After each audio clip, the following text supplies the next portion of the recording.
శ్రీ గురుభ్యో నమ. ఓం నమో భగవతే వాసుదేవాయ. భగవద్గీత 18వ అధ్యాయం మోక్ష సన్యాస యోగం నుండి ఈవేళ మనం 69వ శ్లోకాన్ని పరిశీలన చేసుకుందాం.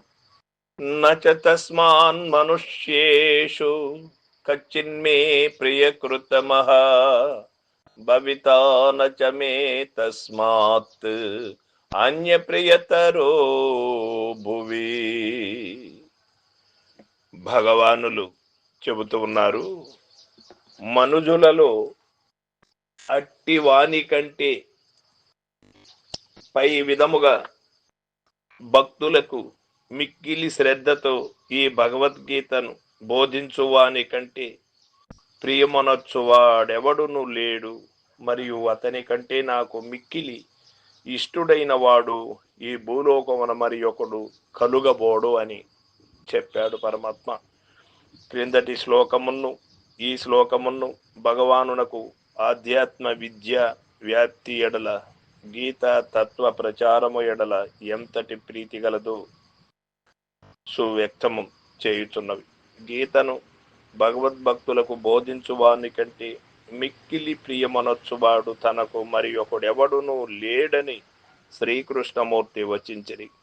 ప్రియ కృత్తమః అని తమ ప్రత్యయమును వాడుటచే అట్టివాడు భగవానునకు మహాప్రియమనర్చువాడని స్పష్టమగుచున్నది. ప్రియకృత్, ప్రియకృత్తరః, ప్రియకృత్తమః.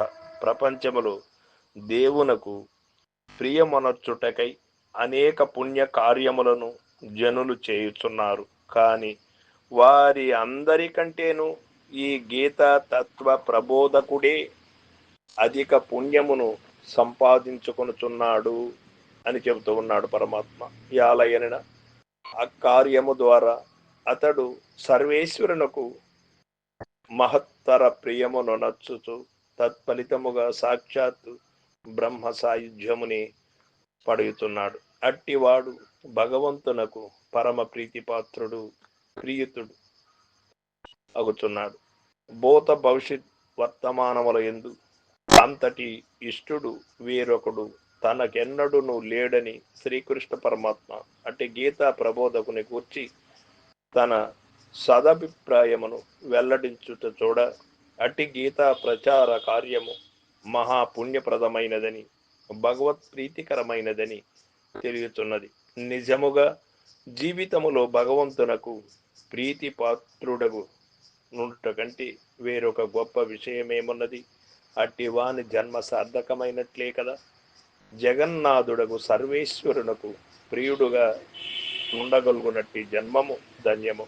అట్టి భగవత్ ప్రియత్వమే జీవిత పరమావధి. కావున ప్రతి వారును గీతా తత్వమును తాము చక్కగా అనుభూతమునర్చుకొని ఇతరులకును దానిని బోధించవలెను. ఈ విధముగా తాను తరించి ఇతరులను కూడా తరింపజేసి తద్వారా భగవంతునకు అతి ప్రియముగా నుండగలుగు సౌభాగ్యమును నోచుకొనవలెను.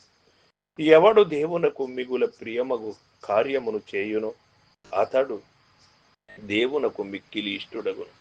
గీతా ప్రబోధము యొక్క మహిమను గూర్చి భగవానుడు ఈ విధముగా తెలియజేసినందువలన ఇంకా ప్రతివారును తమ తమ గ్రామములలోనూ తమ తమ పరిసర ప్రాంతములలోనూ గీతా సంఘములను స్థాపించి తద్వారా గీతా జ్ఞానమును ప్రజలలో లెస్సగా వ్యాపింపజేయుట ధర్మము.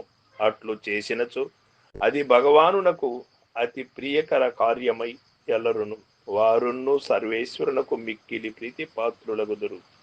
గీతా ప్రచారమును గూర్చిన వివరములకై గ్రంథ ఆరంభమును గల గీతా ప్రచారము అను శీర్షిక మనకు తెలియబడినది. ఈ ప్రపంచమున భగవంతునకు మిక్కిలి ప్రియమనర్చువాడు, భగవంతునకు మిక్కిలి ఇష్టుడు ఎవడు అంటే గీతా తత్వమును భగవద్భక్తులకు బోధించువాడు అని మనకు తెలియబడుతూ ఉంది. అతని కంటే మిక్కిలి ప్రియుడు భగవంతునకు వేరొకడుండునా అంటే భూత భవిష్యత్ వర్తమానములందు ఎవడును ఉండడు అని మనకు తెలియబడుతుంది. ఈ గీతా శాస్త్రము అధ్యయనము చేయువాడు జ్ఞాన యజ్ఞము ఆచరించినట్లే అని వచించుచున్నాడు. అందుకే మనం ఈ భగవద్గీత యజ్ఞము అనే ఒక మాట చెప్పవలసి ఉంటుంది. సర్వం సద్గురు పాదార్పణమస్తు. జై గురుదేవ.